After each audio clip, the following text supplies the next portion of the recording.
Ça vous concerne, c'est votre rendez-vous conso tous les matins avec Anthony Kaczmarek. Anthony, vous répondez ce matin à cette question: pourquoi le Nutri-Score de certains aliments va changer d'ici à la fin de l'année? Oui, le Nutri-Score, c'est cette note qui s'affiche sur tous les produits alimentaires pour évaluer leur qualité nutritionnelle. Il est désormais bien ancré dans nos habitudes de consommation. Les acheteurs en sont très satisfaits. Certains industriels un peu moins, puisque cette barre multicolore, qui est souvent sur le bas du produit, elle est censée indiquer s'ils sont plutôt bons ou mauvais pour la santé, s'ils ont une bonne ou une mauvaise composition. L'échelle va de la lettre A en vert foncé pour des produits de bonne qualité nutritionnelle à la lettre E en orange foncé pour des produits un peu moins bons pour la santé. Et la nouveauté, c'est que le comité scientifique qui assure le suivi de l'efficacité du Nutri-Score a proposé une modification des critères de notation et 7 pays européens, dont la France, ont approuvé ce changement qui entrera en vigueur à la fin de l'année.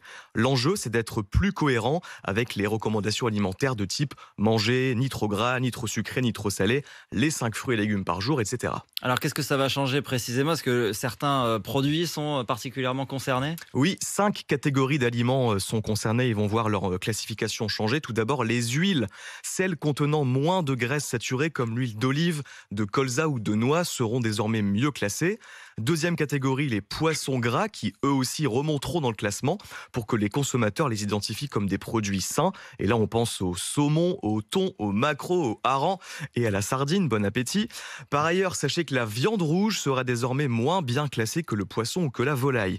Troisième catégorie, les céréales du petit déjeuner.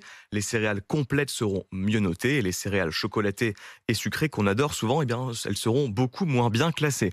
Les produits laitiers et notamment les fromages aussi. Les yaourts les moins sucrés et les fromages les moins salés seront mieux notés. Alors nous verrons si le roquefort très salé change ou non de catégorie.